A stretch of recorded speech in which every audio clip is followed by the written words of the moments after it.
Break के बाद आपका एक बार फिर से इस्तकबाल है आपके अपने पसंदीदा टीवी शो हिंदुस्तान हमारा में। अब बारी है मकाम पेश करने की।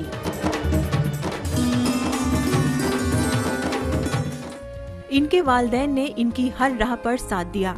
इन्होंने अपनी जिंदगी के हर अहम फैसलों में हमेशा वालिदैन की एडवाइस को सबसे ऊपर रखा है। पर दिल्ली यूनिवर्सिटी में रहते हुए इन्हें रिसर्च के बेहतर मौके हासिल नहीं हो रहे थे।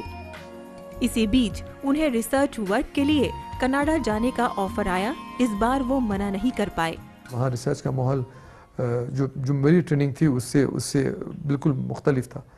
तो मुझे मौका मिला बाहर जाने का। मैंने अपने अब्बी से कहा कि मेरी नौकरी है, लेकिन मुझे एक ऑफ़र मिली है पोस्ट डॉक्टरल फेलोशिप की कनाडा में, मैं जाना चाहता हूँ। उन्होंने कहा बिल्कुल जाओ। वालिदैन की दुआ थी कि 1.5 साल की नौकरी, 2.25 साल की नौकरी के बाद मुझे लीव मिल गई। मैं चला गया कनाडा। कनाडा की यूनिवर्सिटी ऑफ एल्बर्ट में रिसर्च के दौरान उन्हें दिल्ली से एक लेटर मिला, जिसे पढ़कर उन्हें वाकई काफी अफसोस हुआ। 1 साल के बाद उन्होंने कहा वापस आ जाओ। मैंने कहा अभी तुम नहीं आ सकता। उन्होंने कहा ऐसा है कि आप जनवरी से गए हैं, आप अगले साल 1.5 साल के बाद आ जाइए, जुलाई में सेशन शुरू होता है, आ जाइए। मैंने कहा मैं नहीं आ सकता, मुझे आप 1 साल और दीजिए। तो उन्होंने फाइनली मुझको टर्मिनेट कर दिया, चूँकि मैं नहीं आया, और मुझे दिल्ली यूनिवर्सिटी से निकाल दिया गया। टर्मिनेशन की खबर से वो काफी परेशान हाल थे। ऐसे में उनकी अहलिया ने उनका पूरा साथ दिया। अपनी शरीके हयात के साथ ने उनके अंदर एक नया हौसला पैदा किया और उनके ख्वाबों की उड़ान को नए पर मयस्सर हो गए। निकालने के बाद ये फैसला लेने में भी थोड़ा मुझे अफसोस हुआ। मुझे 2-3 रात मुझे याद है नींद नहीं आई। हमारी बेगम साहबा, हमारी वाइफ, उनको भी मैंने कहा कि क्या कहती हो। उन्होंने कहा कि you are the best. I must say हमारे वालिदैन के बाद जिनका सपोर्ट हमें मिलता आ रहा है वो हमारी बेगम का है, नसरीन का। नसरीन ने भी कहा कि तुम क्या समझते हो। हमने कहा कि देखो यहाँ अभी हमने जस्ट सीखना शुरू किया है, अभी हमारी प्रोडक्टिविटी शुरू नहीं हुई है। अगर अभी छोड़ के चले जाते हैं तो सब बेकार हो जाएगा। फिर वहाँ जा कर के टीचिंग और फिर वह जा कर के कोई ख़ास काम तो कर नहीं पाएंगे। रिस्क है बहुत बड़ा, कोई नौकरी का भरोसा नहीं है, और नौकरी मिलना इतना आसान नहीं है। और दिल्ली यूनिवर्सिटी। तो मुझे 2-3 रात तक नींद नहीं आई। कनाडा में रहते हुए उन्हें बहुत कुछ सीखने का मौका मिला, पर जैसे कि उनके वालिद की पहले से ही तमन्ना थी कि वो मुल्क की खिदमत करें, लिहाजा उन्होंने वापस हिंदुस्तान आना पसंद किया। हमारे वालिद ने पूछा कि बेटा तुम्हारा क्या प्रोग्राम है। तो मैंने कहा कि मैं 2 दिनों के बाद दिल्ली जाऊंगा, दिल्ली से फिर वापस कनाडा जाऊंगा। उन्होंने कहा नहीं, हम लॉन्ग टर्म प्रोग्राम की बात पूछ रहे हैं, तुम क्या करना चाहते हो, आज कब तक क्या प्रोग्राम है। तो मैंने कहा अभी तो मैं 5-6 साल वहाँ रहूँगा। मैं 3-3.5 साल के बाद आया था।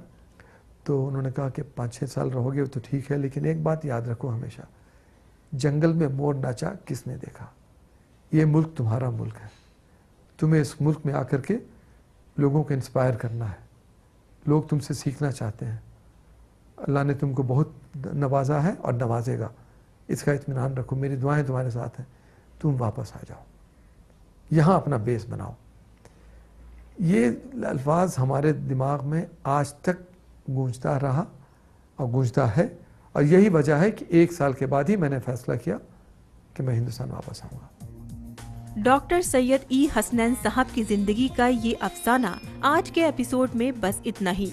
कल के एपिसोड में हम जानेंगे वतन वापसी के बाद उनकी जिंदगी में क्या नए मोड़ आए, उनकी जाती जिंदगी में क्या कुछ हुआ, उनकी पसंद और नापसंद को लेकर ढेरों ऐसी बातें जो आपको बेहद दिलचस्प लग सकती हैं।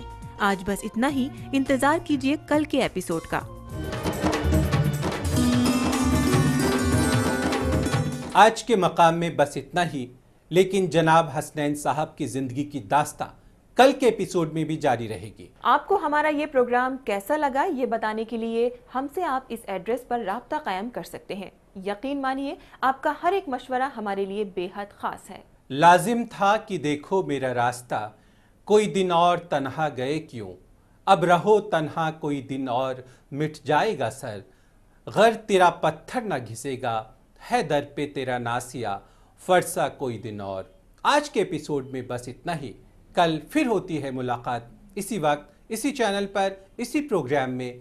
तब तक के लिए मैं त्रिदीप रमन अपनी को होस्ट साइमा खान और पूरी एनटीआई टीवी की टीम के साथ आपको कहना चाहता हूं अलविदा। आप खुश रहें, सलामत रहें, आबाद रहें। खुदा हाफिज। खुदा हाफिज।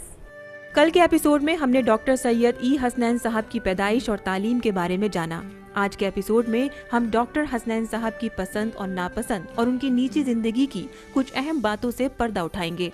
जो ये वतन जिंदा है तेरी जिंदगानी